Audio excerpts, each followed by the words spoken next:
Welcome, we are Turner Farm. We live in Nova Scotia, Canada, and we raise Wagyu cattle and teach the art of cooking and baking from scratch for your family. Today we're going to talk about how to make a delicious chicken broth from chicken bones and vegetables in your fridge. And then we're going to take that broth and we're going to make a filling for a biscuit chicken pot pie with delicious sourdough biscuits on top. Let's get started. So today I want to talk about bone broth, and we're going to do a few different things with our broth today. So we're going to make some bone broth. I'm going to show you how I make my chicken broth. We've been doing this every time we make a chicken. We usually take the carcass, we'll put it right into a crock pot and we'll make our bone broth, or we put it into a Ziploc bag and we just stick it in the freezer. So this is a chicken that I had made last month, and I didn't have time to put it in the crock pot and make a broth. I think we were going away. So I just stuck the bones in a bag and stuck them in the freezer, and they'll keep there for quite a while. Oftentimes I'll do that throughout the summer, because we're not making our bone broth in the summer. I'll just put the carcasses in bags, and then I'll have like 3 and 4, and I'll just take them out as the winter approaches and start making our broth. Usually we use the broth right away, but oftentimes once the broth is finished, we'll pour it back into a different Ziploc bag and we'll, flatten it out, lay it flat in the freezer, and I'll just keep a stack of chicken broth in my freezer so I can take it out and defrost it if we need. The kids will often drink it if they feel like a cold is coming on, or we'll take it out and we'll put it in a recipe. So we're going to talk about how to make our bone broth. These are our main ingredients. So we have obviously our chicken bones. We have carrots, onions, garlic, and then our apple cider vinegar, and I'll talk more about why we use that. And then we just do some herbs and spices in there. I'll often chuck in different scraps that we have in the fridge. So if we have some extra leeks left over that are going bad, we'll chop those up and put them in, things like that. So these are kind of like the core ingredients, but you can kind of add whatever you want in. I always put the peelings of all of my vegetables right in there, so you can just basically quarter this up and chuck it right in the crock pot.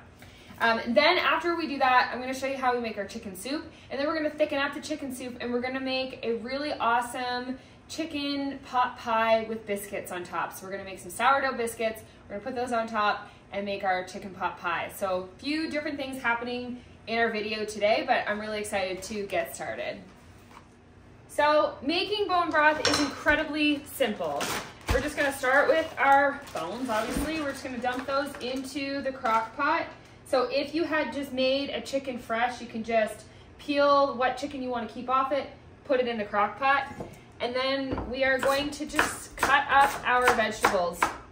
Again, I don't peel them. These are just going in to kind of extract flavor and nutrients. So we're going to take 2 to 4 carrots, and then 2 or 3 onions. Again, I'm leaving all the peelings on my onions. Those are just gonna go right in like that. And usually what I do is I'll stockpile bones in the freezer until I have enough to really fill the crock pot. But depending on how long you are going to let it sit, it doesn't really matter how much you have in there, because if you bring that water level right up to the top, it will still give you a beautiful broth. It will still give you just as much. Okay, and then I usually put like a big clove or a couple small cloves of garlic in, and basically I just smash it down, cut it up a couple times, and then sprinkle that in throughout. Okay. Then I'm going to take my apple cider vinegar, and I just do like a splash or like a cupful. You could do like 2 tablespoons maybe. Probably don't even need that much. So this is a local brand. I like this one because it's really nice and pure, made from apples here in our valley.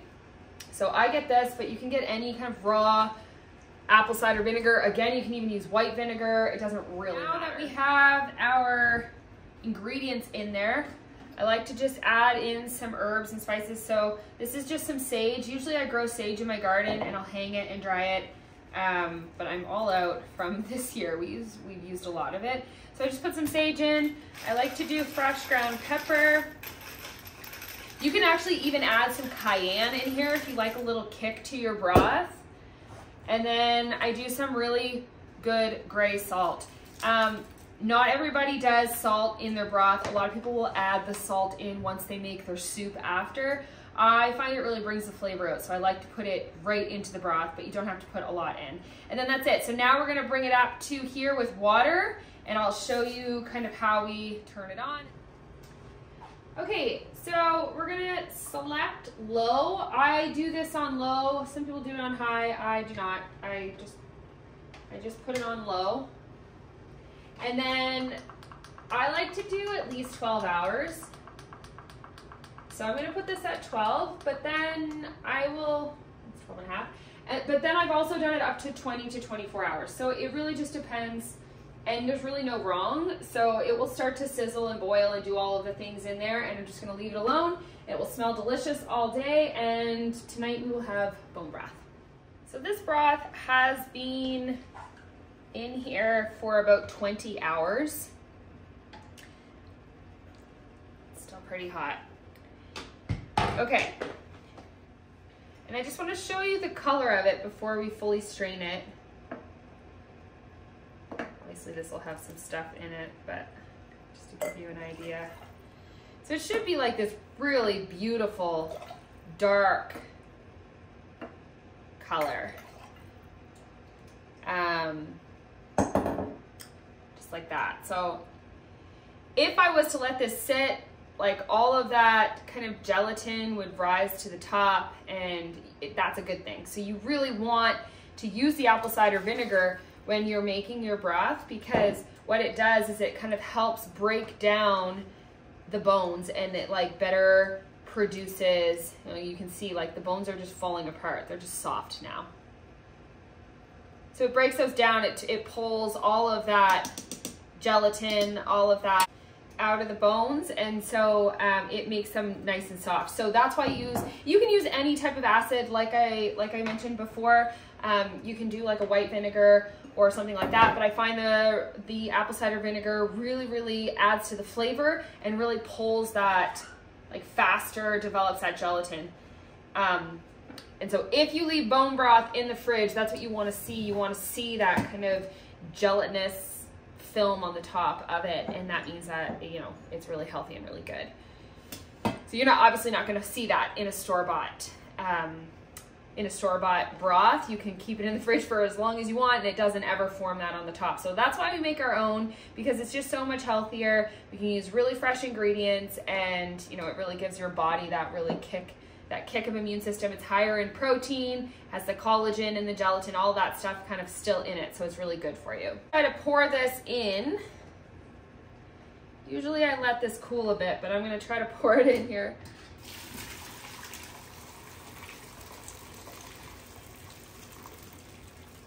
And we're obviously gonna use this broth for our soup, but what I'm gonna do is I'm gonna let this cool, and I'm gonna pick all the chicken off. It's too hot right now to do it, but I'm gonna pick all the chicken off of there, because there's tons of chicken that's left on the bones that was a little bit harder to kind of take off when it was, it didn't soak, or sorry, like didn't simmer for that long. So now I'm gonna go through, I'm gonna pick all of the chicken off so we can put it back into our soup. But you can see, like, look at that bone. Should be able to like squish the bones essentially after you've made your broth. And that means all the good stuff has kind of come out of the bones and gone into your broth. So we're gonna let this cool off to the side. Didn't give us a ton of broth, but it gave us enough that we're gonna make, because we're gonna thicken this up and make our chicken pot pie out of it.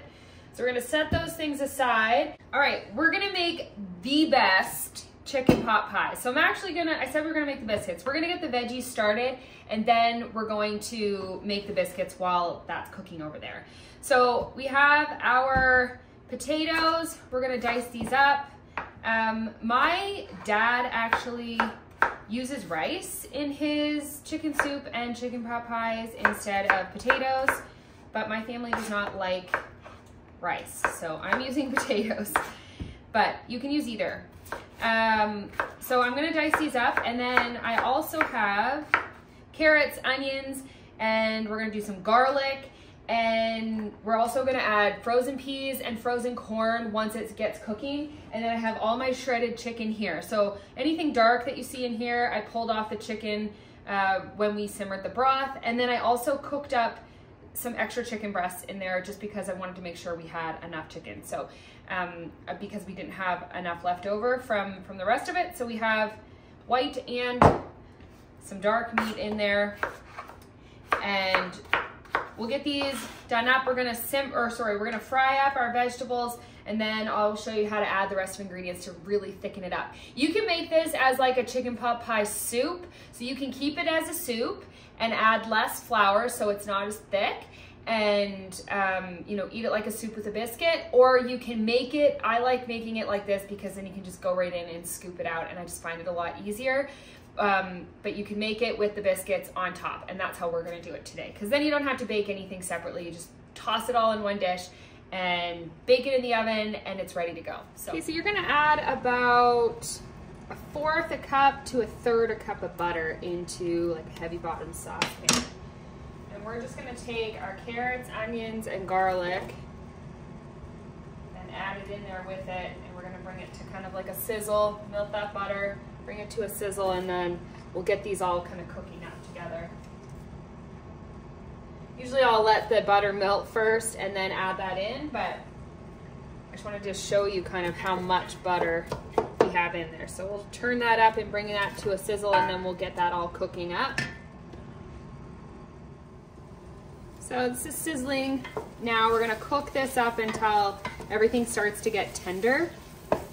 And then you're creating kind of like a roux here, because we have the butter and we're gonna add in our flour on top of it, and that's gonna thicken it up. And then we're gonna start to add our broth and our potatoes and all of the other ingredients. So this is sort of like you're creating a roux with vegetables in it. So we'll let that cook for a bit longer. Oh, there's accidentally a couple potatoes in there, that's fine. Let that cook for a little bit longer until it's all cooked, and then we'll add in the rest. All right, so now we're gonna add in our flour. You're gonna sprinkle that as evenly as you can over top. And just stir that in, just like you would a roux. And you're gonna notice that it's gonna start to get thicker and thicker. And you're just gonna let that kind of simmer for a second, but not too long, so you don't want it to start to stick to the bottom of the pan. So you're gonna wanna keep stirring it, and you'll notice it'll start to thicken up. So I actually like to use a little bit of extra flour in this situation, like at this stage, because I like it to be extra thick. But 1/3 cup is usually safe, especially if you're keeping it as a soup and it's gonna simmer and thicken up anyway. But you can add in a little bit of extra. Now we're gonna get our potatoes and slide those in.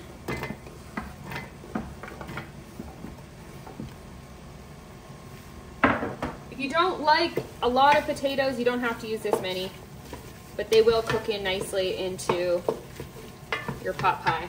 Okay, so now we're gonna add our broth in. I might actually just be able to dump that whole thing right in.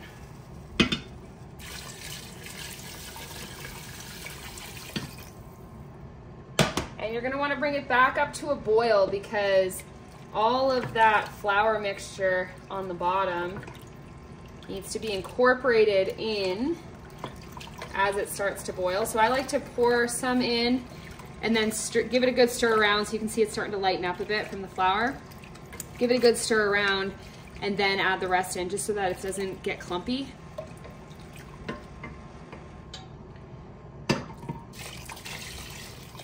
Okay, that's about our 6 cups there. Okay, so we're gonna bring that up to a boil and let it thicken up. We're gonna let this boil. Well, actually, we brought it to a boil. We're gonna let this simmer. So we're gonna bring it down to a simmer. And we're gonna leave this for about 15 minutes, and it will thicken up and the potatoes will start to cook. And what I like to do at this point, because it really just depends, every time seems to be a little bit different, but if we're noticing that it still hasn't thickened up the way that we want, we can always add in, so I left a little bit of broth out. We can always put that whisk that up with some flour and pour it back in to give it a thicker consistency. So you don't have to worry if you're noticing that it's a little bit thin, that's fine. We can always thicken it up. So now we're gonna make our biscuit top. So I'm making the biscuits. It's the very last recipe in our For the Love of Sourdough cookbook. So I am gonna share the recipe, but if you're interested in more, we have so many amazing different recipes in this book that can be used for all sorts of different meals. So this is just our biscuit recipe. It's a really simple sourdough discard biscuit recipe. We have our flour in here. We're gonna add our baking powder, and then we're gonna add our baking soda.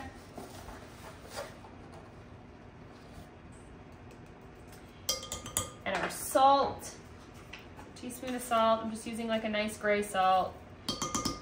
Make sure you use like a high quality salt. And then sugar, just a tablespoon of sugar.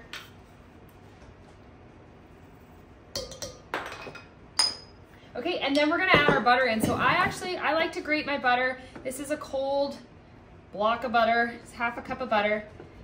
And I love to grate it. I find it incorporates it into your recipe so much better. So you wanna make sure you take it right out of the fridge and grate it right away, otherwise it will stick to everything. Okay, we'll get that in there and mix it around. Okay, so we use our dough hook just to kind of get it started. You can use a pastry cutter too. We're gonna cut this in just like you would like a pie crust or anything like that. And basically you just want it to make a really nice crumbly mixture.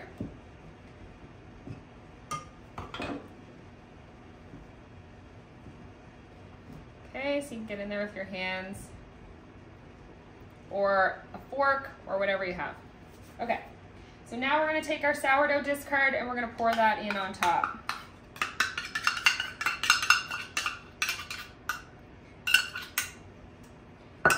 Okay. And just like, you know, a pie crust or anything like that, this is like a bit of a flakier dough. So you're gonna move that around with the dough. Okay, I'm gonna teach you a trick about sourdough discard. If you have a really thick, almost active sourdough discard, you're going to end up needing more because it takes on more of a flour component when you're mixing it into your recipe.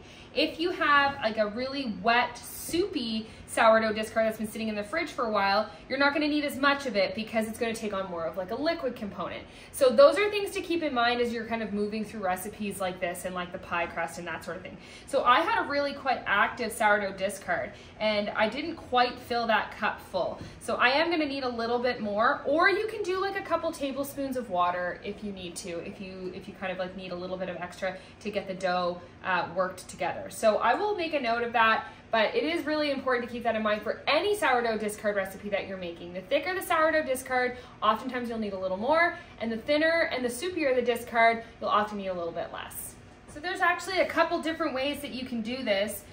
You can do it like we did the beef pot pie, which you can find on my channel, where we did the biscuit top, but we cut it into biscuits and we laid it out on top. My dad does it so that he actually rolls out the biscuit top and then just does the whole thing as a biscuit and bakes it in the oven. So we're gonna try it like that today. I've actually never done it like that. I've only ever done it like as the biscuits, but this is kind of like, we're trying to streamline this process, aren't we? So we're gonna see if we can kind of get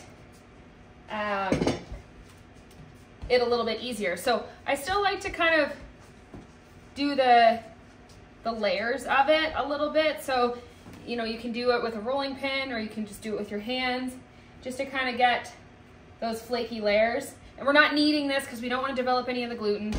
So I'm gonna leave this and we're gonna go back to finish up the filling. So I'm gonna leave this here, and then when we're ready, we're gonna roll this out and we're gonna just lay it on top of, like we would a pie crust, basically. We're gonna lay it on top as a biscuit top and bake it in the oven like that, just like that. So this would be the consistency that you'd want it if you're gonna keep this as a soup. Okay, so that would be with like your half a cup of flour, your third to half a cup of flour. So it thickened up kind of like a gravy, but we need this to be thicker. So I just mixed up the rest of that broth with 2 or 3 tablespoons of flour, and I'm just gonna dump that in there. And we're gonna add in our chicken, and we're gonna add in our cream, and let that keep simmering a little bit longer. So let's add our chicken in now.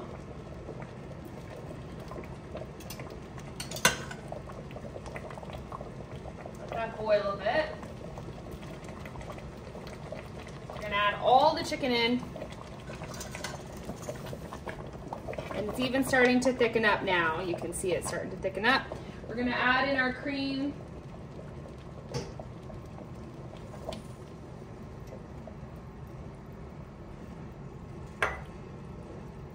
Yum.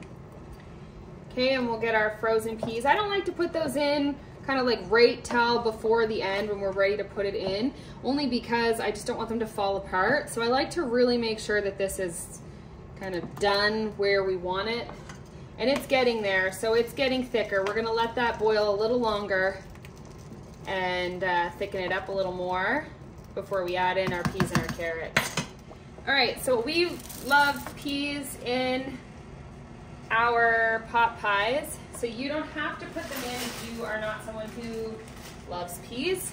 These are very easy to omit from the recipe.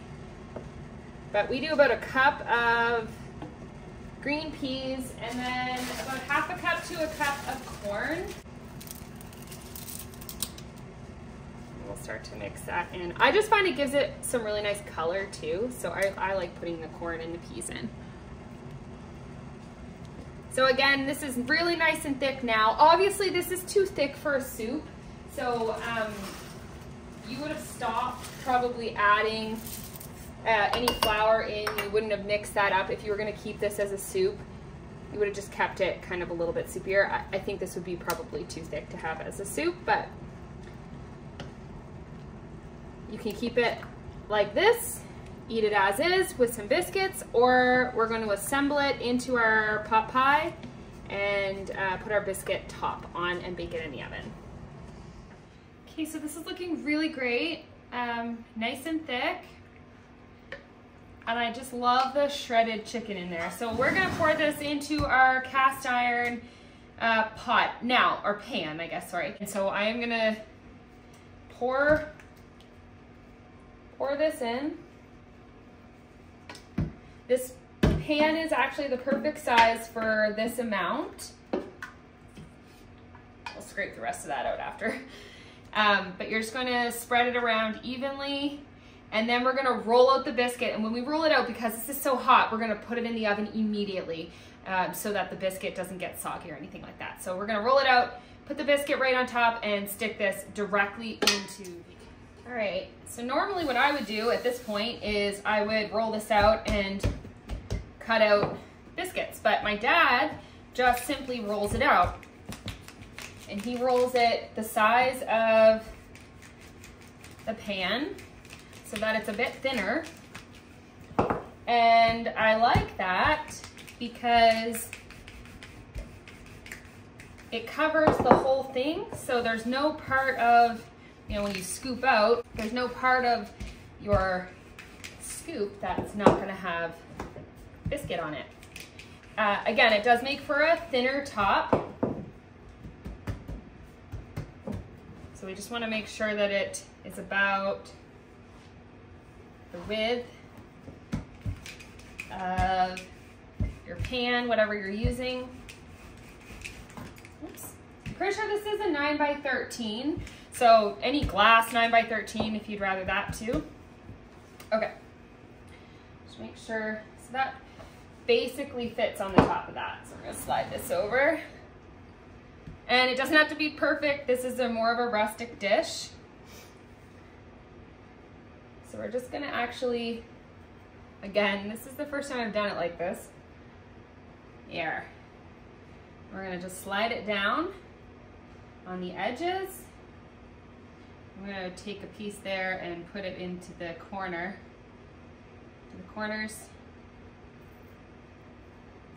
And then we're gonna bake that in the oven at 350. Same way that you would do it with the biscuits on top. And I also did sprinkle some salt and pepper underneath as well. I didn't mention that, but there is salt and pepper underneath that as well. This is really heavy. We're gonna bake this in the oven, and I'll show you what it looks like when it comes out. All right, so this is it finished with the beautiful biscuit top. That works so well. It's very similar to like a pie crust, except easier. You just have to roll it on top. So let's scoop some out here. I let it sit to cool for a bit, oops, so that it would firm up a little more. But oh my goodness, this looks delicious. So you got your biscuit on the top and then your shredded chicken. It is so good.